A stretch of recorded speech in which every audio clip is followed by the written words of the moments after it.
Good morning everyone. आज की video में हम बेसिकली डिस्कस करने वाले हैं ऑब्जेक्ट ओरिएंटेड प्रोग्रामिंग की। अब ये ऑब्जेक्ट ओरिएंटेड प्रोग्रामिंग क्या होता है और प्रोसीजर लैंग्वेज क्या होता है। हमने ये फर्स्ट वीडियो में डिस्कस किया था जहाँ पे हमने बात की थी कि मेरी सी मेरी प्रोसीजर लैंग्वेज है और जो मेरे पास जावा है या C++ है that is object oriented programming है। और अभी तक हमने जितने भी प्रोग्राम बनाए हैं, क्योंकि हमने सारे भी अंदर स्टैटिक मेथड बनाया है, सो बाय डिफ़ॉल्ट वो सारे के सारे प्रोसीजर लैंग्वेज है। अगर मैं बात करूं कि अगर आपको एक स्टूडेंट, आपके पास 50 स्टूडेंट्स हैं, वो 50 स्टूडेंट्स का अगर आपको डाटा स्टोर करना है, सो वो डाटा आप कैसे स्टोर करोगे। सबसे पहले आपके माइंड में आएगा यार 50 रिसोर्सेज का है। जैसे त्रिशु ने बोला कि 3 चीज़ें स्टोर करें, रोल नंबर, नेम और क्लास। मैं क्या करूँगा, int roll number equal to 1, int name string name is equal to Trishu and class is equal to BTech. तो इस तरह से मैं डाटा एक तरह से डिफाइन करूँगा। ऐसे फर्स्ट मेथड ही हो गया, बट कहीं ना कहीं आपके मन में ये आएगा, तो चलो हम यही कोड के थ्रू करके देखते हैं कि मैं बेसिकली क्या बोलना चाह रहा हूँ यहाँ पे। तो ये इसे करते हैं छोटा सा, और मुझे सिंस 50 करना है तो 5 बाय डिफ़ॉल्ट मैं थोड़ा सा एडवांस वर्जन करता हूँ। 50 के लिए मैं कहूँगा यार मेरे पास ना एडवांस डेवलपर बैठा है, तो उस एडवांस डेवलपर को फॉर लूप आती है। तो फॉर लूप के बाद मैं यहाँ पे क्या करूँगा, थोड़ा फनी सा लग रहा है। यहाँ पे int I is equal to int roll number is equal to 0। By default roll number को मैंने 0 कर दिया। int name equal to blank, int की जगह यहाँ पे सेकेंड करते हैं स्ट्रिंग नेम इक्वल टू, यहाँ पे मैंने ब्लैंक कर दिया। और थर्ड पैरामीटर यहाँ पे क्या लिया, that is string class equal to blank. अब बाय डिफ़ॉल्ट मुझे 50 यूजर्स का डाटा स्टोर करना था। मैं क्या करूँगा, यहाँ पे एक एरे बना दूंगा। यहाँ पे आप कहोगे यार स्टोरेज के लिए तो कोई ना कोई कलेक्शन लेनी पड़ेगी। हम कलेक्शन लेते हैं। कलेक्शन में फर्स्ट मैं कलेक्शन का नाम लेता हूँ, एक देता हूँ int roll number array, roll number array is equal to new int इस तरह से मैंने डिफाइन कर दिया। और यहाँ पे मैंने साइज़ अभी के लिए कर दिया 50 कि बाय डिफ़ॉल्ट 50 होगा। इसी तरह यहाँ पे कॉपी करके नेम को भी कर लेते हैं। मतलब मैं आपको एक यूज़ केस बताना चाह रहा हूँ कि हमारा ऑब्जेक्ट ओरिएंटेड प्रोग्रामिंग की जरूरत क्यों आई, कि हम बेसिकली ऑब्जेक्ट ओरिएंटेड क्योंकि जब तक हमें प्रॉब्लम नहीं पता चलेगी तब तक हमें सॉल्यूशन नहीं पता चलेगा। वैसे मैंने यहाँ पे इंट रोल नंबर, इसी तरह मैं यहाँ पे दूसरी फील्ड बना देता हूँ that is name. String name, by default string name equal to यहाँ पे न्यू स्ट्रिंग नाम से एक मैंने 50 की एरे बना दी। और इसी तरीके से यहाँ पे और क्लास में सबका सेम ही जानना चाहता हूँ। क्लास में भी यहाँ पे स्ट्रिंग ले लेता हूँ। स्ट्रॉन्ग लिखा हुआ है तो उसे स्ट्रिंग कर देते हैं ऊपर वाले को भी, और यहाँ पे स्ट्रिंग और यहाँ पे भी स्ट्रिंग कर देते हैं। बाय डिफ़ॉल्ट मैंने ये इस तरह से एरे बना दी। और एरे बनाने के बाद बाय डिफ़ॉल्ट रोल नंबर को 0 ले लिया और इन दोनों को ब्लैंक डिफाइन कर दिया। या इसकी जगह हम डायरेक्टली फॉर लूप ले लेते हैं, एक ही फॉर लूप ले लेते हैं। For int i is equal to 0, i less than 50 और ये ले लिया आई प्लस प्लस। यहाँ पे लिया बेसिकली रोल नंबर और रोल नंबर के बाद यहाँ पे ले लिया आई इज इक्वल टू आई, और ये आई हो गया। मेरे पास रोल नंबर हमेशा जो आई होगा उसके अंदर name is equal name I is equal to, मतलब हम रैंडम सा ले रहे हैं, name plus that is Trishu plus I. यहाँ पे लिखता हूँ त्रिशु, कि अपना ही नाम दे देता हूँ बाय डिफ़ॉल्ट त्रिशु प्लस आई कर देता हूँ, इंक्रीमेंट कर देता हूँ। और यहाँ पे जो तीसरी क्लास थी, क्लास में मैं डालता हूँ यहाँ पे class i is equal to BTech. ये तीनों पैरामीटर डालने के बाद बाय डिफ़ॉल्ट सेव करता हूँ। और यहाँ पे सी कैपिटल है। और फाइनली मैं अब सिर्फ आपको सी कैपिटल है। अब मैं सिर्फ आपको एक प्रिंट करके दिखा देता हूँ। तो अब आप कहोगे त्रिशु ये तो ठीक है, चलो ये तो आप बना रहे हो, बट मुझे क्या पता कि 1 रोल नंबर त्रिशु का या त्रिशु 2 का या त्रिशु 3 का है। या कौन सी क्लास है। तो मतलब कहीं ना कहीं हमारा एक और प्रॉब्लम आ गई यहाँ पे। अगर मैं डाटा अलग अलग रख रहा हूँ तो यहाँ पे मेरे पास कोई ऑप्शन नहीं है कि मैं एक तरह से यहाँ पे इन तीनों को बाइंड कर सकूँ। सो यहाँ पे बेसिकली आती है ऑब्जेक्ट ओरिएंटेड प्रोग्रामिंग की, कि आप क्या करोगे। सिंपल जैसे मैंने एक क्लास बनाई, सो सिंपल क्लास स्टूडेंट है, सो मैं यहाँ पे लेता हूँ एक क्लास उपसर के ऊपर यहाँ पे लेता हूँ क्लास स्टूडेंट। स्टूडेंट ले लिया मैंने, और स्टूडेंट लेने के बाद यहाँ पे मैंने इस तरह से डाल दिया। सो यहाँ पे जैसे मैंने बताया कि क्लास हम एक ब्लूप्रिंट बनाएंगे। जो मुझे ये तीनों का रिलेशन चाहिए, जो रोल नंबर नेम। अब ऐसा तो नहीं होता ना कि स्टूडेंट का जो स्टूडेंट 1 है त्रिशु, उसकी क्लास बीटेक है और उसका रोल नंबर 3 है, तो 3 का 5 कर देंगे, 5 का 10 कर देंगे। सो उसके लिए मुझे सबसे पहले मैं एक ऑब्जेक्ट, एक बेसिकली क्लास बना रहा हूँ that will act as a blueprint, जो मेरे पास ब्लूप्रिंट होगा। सो यहाँ पे मैं क्या करता हूँ स्टूडेंट, सो यहाँ लेता हूँ इंट रोल नंबर, और नेक्स्ट लेता हूँ मैं स्ट्रिंग नेम, और थर्ड लेता हूँ मैं यहाँ पे, मेरे पास जो थर्ड था स्ट्रिंग क्लास। सेम एग्जांपल, कोई डिफरेंस नहीं है। सो यहाँ पे ये मैंने 3 पैरामीटर्स ले लिए, और 3 पैरामीटर्स लेने के बाद बाय डिफ़ॉल्ट अब मैं यहाँ पे क्या करता हूँ, पब्लिक वॉइड, एक सिंपल वॉइड मेथड लेते हैं, वॉइड वेलकम मैसेज, और वेलकम मैसेज लिखने के बाद कर्ली ब्रेसेस लगाया यहाँ पे। एक बार देखते हैं ये क्या एरर दे रहा है कि स्ट्रिंग क्लासर, क्योंकि मेरा ये क्लासर जो है पहले से मेरे पास वो नेम है, जैसे आप क्लास लेते हो तो उसने उसकी वजह से वो भी आ रहा था एरर। तो यहाँ पे देता हूँ S out, so welcome to BTech class. So अब हमने ये बेसिकली क्लास बना ली स्टूडेंट नाम से। अब जो काम हम यहाँ करवा रहे थे उस सारे को अभी के लिए करते हैं कमेंट करने के बाद हम सिंपल क्या करेंगे, यहाँ पे एक ऑब्जेक्ट बनाएंगे। वो ऑब्जेक्ट कैसे बनाएंगे, that is student S, that is student. So यहाँ जाता हूँ, मैं जाता हूँ स्टूडेंट, वैसे क्लास का नाम मुझे कैपिटल में लेना था, S1 is equal to new student. So ये मैंने एक तरह से इनिशियलाइज कर दिया। जब भी आपको कोई नया ऑब्जेक्ट बनाना होता है, ये हमने पहले ऊपर ब्लूप्रिंट बनाया, अब उसी का बेसिकली हम इंस्टेंस बना रहे हैं, एक वेरिएबल बना रहे हैं, एक ऑब्जेक्ट बना रहे हैं जिसके अंदर हम उसके सारे वेरिएबल स्टोर कराएंगे। So S1 dot name equal to, मैंने यहाँ पे करा त्रिशु जो हमने पहले किया था, और S1 dot roll number is equal to, मैंने कर दिया 1, और यहाँ पे करा S1 dot class red is equal to BTech. So यहाँ पे बीटेक रखा। तो जैसे ही मैंने इसे बीटेक रखा, सो अब मेरे पास ये एक ऑब्जेक्ट बन गया। इसी तरीके से मुझे जितने ऑब्जेक्ट बनाने हैं उतने ऑब्जेक्ट मैं बना सकता हूँ। फॉर एग्जांपल यहाँ पे मैंने न्यू स्टूडेंट बना दिया, इसका नाम रख दिया S2, और S2 के बाद यहाँ पे क्या कर दिया, यहाँ पे S2 dot name equal to, यहाँ पे मैंने वृंदा कर दिया, और यहाँ पे रोल नंबर 2 कर दिया, और बीटेक कर दिया। इसी तरीके से इसे कॉपी करते हैं। कॉपी करने के बाद नेक्स्ट लाइन पे पेस्ट करता हूँ, यहाँ पे किया S3 स्टूडेंट का नाम रखा, यहाँ पे रखा गौरांग, और गौरांग के बाद रोल नंबर रखा 3, और ये 3 स्टूडेंट बना दिए। अब सिंपल मुझे क्या करना है, S1 डॉट नेम प्रिंट करवाना है, S2 डॉट नेम प्रिंट करवाना है। तो सिंपल मैं क्या करूँगा, S आउट किया। सो अब ये तीनों का आपस में कोई रिलेशन नहीं है, अलग अलग है S1। सो मतलब एक सेंट्रलाइज मुझे वैल्यू मिल गई S1 डॉट नेम, और इसी को मैं कॉपी करता हूँ,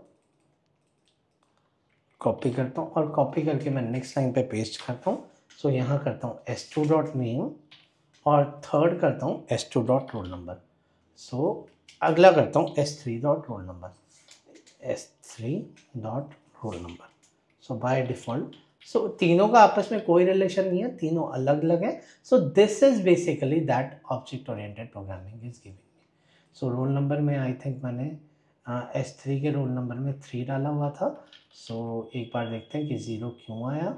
सो यहाँ पे S3, अच्छा यहाँ पे मैंने चेंज नहीं किया, S3, और यहाँ पे भी S3, मैंने बेसिकली S1 को ही देता गया, और यहाँ पे S3। सो इसी तरह यहाँ पे S2 कर देता हूँ। सो मतलब इस तरह से आप ऑब्जेक्ट बना रहे हो और ऑब्जेक्ट के बाद अब बेसिकली दोबारा से अगर इसे रन करते हो सो यहाँ पे त्रिशु, वृंदा और यहाँ पे 3 वो आ गया। अब मैं ये बेसिकली क्यों आया, वृंदा क्यों आया, क्योंकि सेकंड नंबर पे वृंदा ही सेव थी। ठीक है जी। सो ये छोटा सा कंसेप्ट था ऑब्जेक्ट ओरिएंटेड प्रोग्रामिंग का। अब हम मल्टीपल कंसेप्ट समझते हैं। आपने एक तो देख लिया कि बेसिकली जो क्लास होता है वो एक तरह से ब्लूप्रिंट की तरह चलता है और ब्लूप्रिंट के बाद यहाँ पे जो आप वेरिएबल्स डिफाइन करते हो so in name, roll number, class red वैसे ही नाम ले लिया क्योंकि क्लास पहले से बेसिकली मेरे पास वेरिएबल सेव था।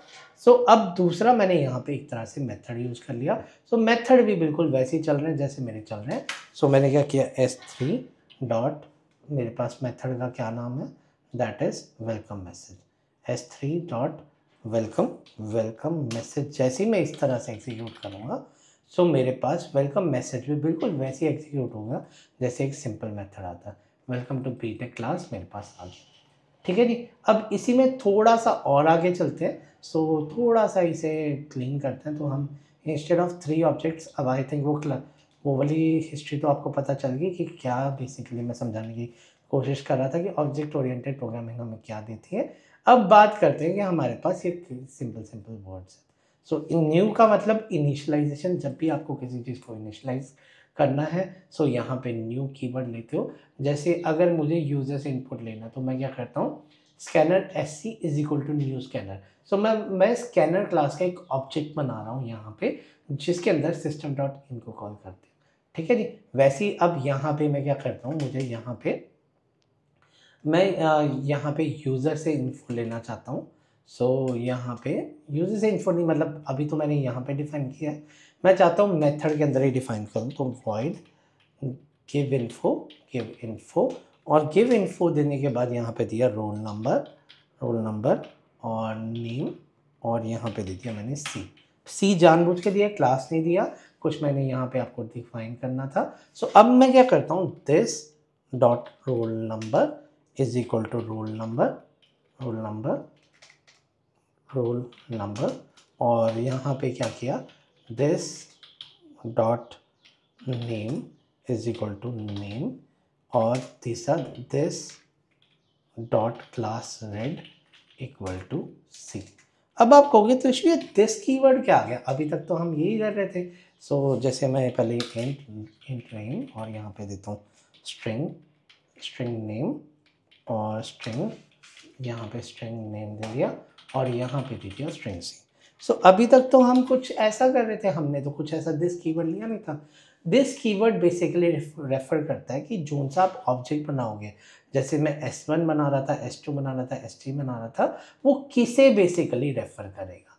सो क्या वो इसे रेफर करेगा या इसे रेफर करेगा, किस चीज़ को रेफर करेगा। जैसे मैंने यहाँ पे इसी को कॉपी किया, कॉपी करके मैंने यहाँ पे फिर से पेस्ट किया और अब मैं यहाँ पे ये तीनों, पहले तो मैं वही वाला करता हूँ, मेथड का ही काम करता हूँ। सो यहाँ पे जो गिव इन्फो है, जो मैं डाटा बेसिकली दूंगा वो एज ए पैरामीटर यहाँ पे जाएगा और इस ऑब्जेक्ट के रोल नंबर को, इस ऑब्जेक्ट के नेम को और इस ऑब्जेक्ट की क्लास को बेसिकली इनिशियलाइज कर देगा।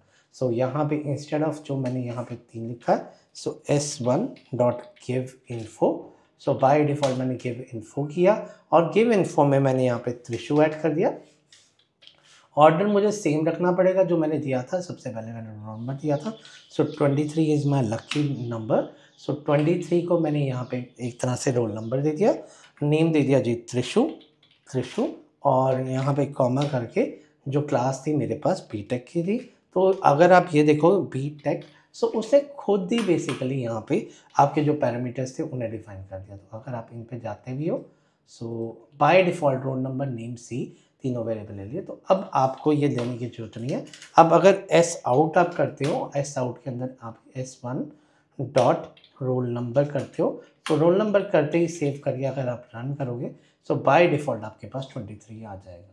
और 23 के बाद अब सेकेंड चीज़ होगी कि यहाँ पे दैट इज़ नेम करोगे तो यहाँ पे नेम आ जाएगा। सो जैसे आप इसे नेम रन करते हो तो त्रिशु आ जाएगा। ठीक है जी, हमें न्यू कीवर्ड समझ आ गया, दिस कीवर्ड समझ आ गया।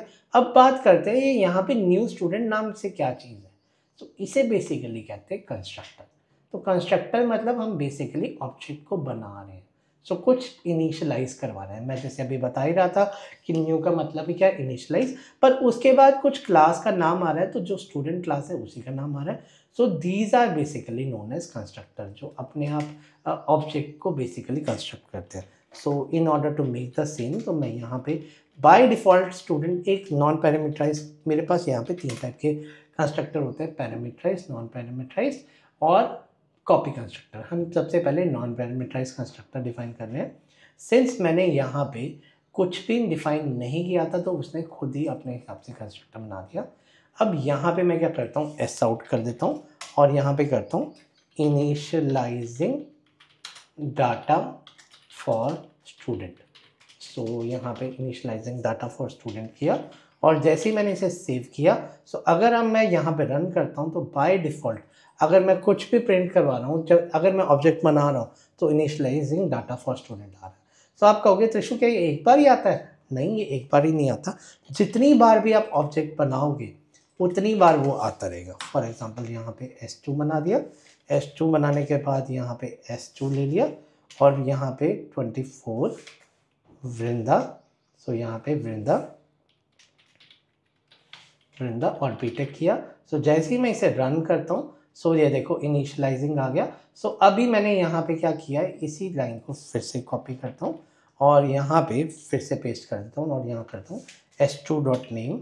सो s2.name जैसे ही आप इसे रन करोगे, सो रन करने के बाद इनिशियलाइजिंग डाटा फॉर स्टूडेंट आपका 2 बार आ गया। सो ये हो गया जी मेरे पास नॉन पैरामीटराइज कंस्ट्रक्टर। इसके अंदर आप जब भी आप ऑब्जेक्ट बनाओगे, साथ के साथ आपका ऑपरेशन होगा। ठीक है जी, तो ये तो फर्स्ट था। अब जो सेकंड टाइप है, that is basically a non parameterize constructor. So non parameterize constructor ये नॉन पैरामीटराइज था, और अब हम बेसिकली पैरामीटराइज कंस्ट्रक्टर बनाने जा रहे हैं। सो अगर मैं पैरामीटराइज कंस्ट्रक्टर की बात करूं, तो यहाँ पे मुझे बेसिकली इसके अंदर पैरामीटर्स लेने पड़ते हैं। अब पैरामीटर्स कैसे हैं, जो मैंने गिव इन्फो में काम किया था वही काम मैं करूँगा सेम एज इट इज़। तीनों पैरामीटर लूँगा, और तीनों पैरामीटर लेने के बाद जो ये पूरा का पूरा काम किया था, वो पूरा का पूरा काम मेरा कंस्ट्रक्टर में बेसिकली हो जाएगा। मेरे गिव इन्फो बनाने की कोई मेथड की जरूरत नहीं होगी। सो बाय डिफ़ॉल्ट जैसे ही आप कंस्ट्रक्टर डिफाइन करोगे, सो वो कंस्ट्रक्टर को बेसिकली उठा लेगा। सो जैसे ही सेव करता हूँ, सो सेव करने के बाद यहाँ पे अब गिव इन्फो तो डालनी है। सो यहाँ पे अब बाय डिफ़ॉल्ट ये वाली लाइन को करते हैं कमेंट अभी के लिए। सो जैसे ही मैंने इसे कमेंट किया, सो वो कहेगा कि s1.name तो आपने डिफाइन किया ही नहीं है, तो बेसिकली कहाँ से ले रहे हो। अब आप कहोगे यहाँ पे ना त्रिशु एरर आ रहा है, ना कुछ आ रहा है। सो क्या मेरा कंस्ट्रक्टर चल रहा है? हाँ, मेरा कंस्ट्रक्टर चल रहा है, पर मैंने यहाँ पे ना नॉन पैरामीटराइज कंस्ट्रक्टर भी डिफाइन किया हुआ था। अगर मैं इसे कमेंट कर देता हूँ ये नॉन पैरामीटराइज कंस्ट्रक्टर को, और फिर रन करता हूँ, तो देख रहे हो वो कह रहा है, वो यहाँ पे ढूंढ रहा है कंस्ट्रक्टर कि आपका कंस्ट्रक्टर कुछ इस टाइप से है, जैसे int roll number string name C. So आपको सेम पैरामीटर्स आपको यहाँ पे देने पड़ेंगे। सो मैं ये सेम पैरामीटर्स बेसिकली से यहाँ दे देता हूँ, दैट इज़ यहाँ पेस्ट मारा, और इसी तरीके से ये वाला भी मैंने यहाँ पे पेस्ट मार दिया। सो इसे करा कंट्रोल X, और यहाँ पे करता हूँ कंट्रोल Y। सो यहाँ पे इसे सेव कर दिया। सो बाय डिफ़ॉल्ट अब आपका जैसे पहले बिहेवियर चल रहा था, आपको कोई डिफरेंस नहीं लगेगा। त्रिशु वृंदा वैसे के वैसे आ जाएंगे जैसे पहले आ रहे थे। सो ये बेसिकली मेरा कंसेप्ट हो गया बेसिकली पैरामीटराइज कंस्ट्रक्टर का। अब जावा के अंदर तीसरे टाइप का कंस्ट्रक्टर भी होता है, दैट इज कॉपी कंस्ट्रक्टर। ये बेसिकली C++ से आया है। सो C++ से कॉपी कंस्ट्रक्टर का क्या मतलब हुआ कि बेसिकली आप जैसे यहाँ पे पैरामीटर डाल रहे थे, यहाँ पैरामीटर नहीं डालोगे। इंस्टेड ऑफ पैरामीटर आप यहाँ पे डिफाइन करोगे, दैट इज स्टूडेंट S। सो यहाँ पे S डिफाइन करोगे, और दिस डॉट रोल नंबर की जगह आप S डॉट रोल नंबर करोगे, S डॉट नेम करोगे, और यहाँ पे S डॉट C करोगे। S डॉट यहाँ पे क्लास रेड ही करोगे, क्योंकि इसका C का रेफरेंस था जो वेरिएबल था। सो मुझे सेम टू सेम चीज़ लिखनी पड़ेगी। सो मैंने इसे कॉपी किया, और कॉपी करके मैंने यहाँ पे बेसिकली डिफाइन कर दिया, क्लास रेड कर दिया। सो यहाँ पे स्टूडेंट बोल रहा है कि यहाँ पे सीधा हम क्या करता हूँ, यहाँ पे student S1। So by default S1 define करता हूँ। सो स्टूडेंट S1 डिफाइन किया। सो अब मेरे पास यहाँ पे S1 कर या अकेला S कर देता हूँ कि यार इतना एरर हटाने में टाइम ना लगे। सो अब बेसिकली आप क्या करोगे, instead of giving it here first वाले को, जो फर्स्ट वाली क्लास थी उसके अंदर आप ये तीनों पैरामीटर्स जैसे पहले दे रहे थे वैसे डिफाइन कर दोगे।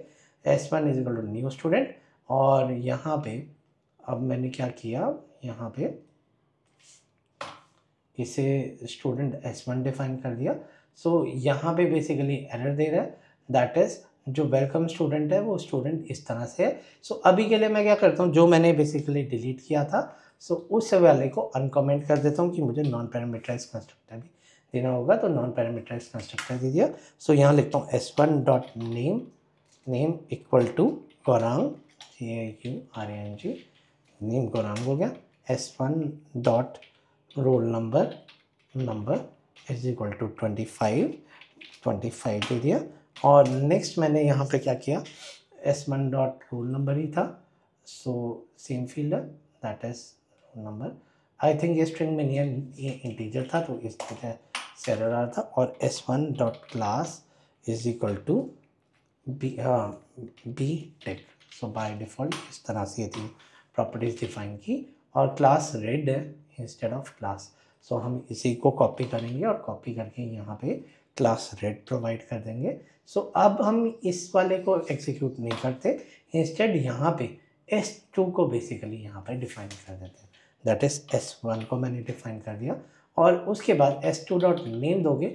तो अगर आप इसे अब रन करते हो, जैसे आप रन करोगे इनिशियलाइजिंग, और यहाँ पे डाटा S2 वाला गौरांग आ गया।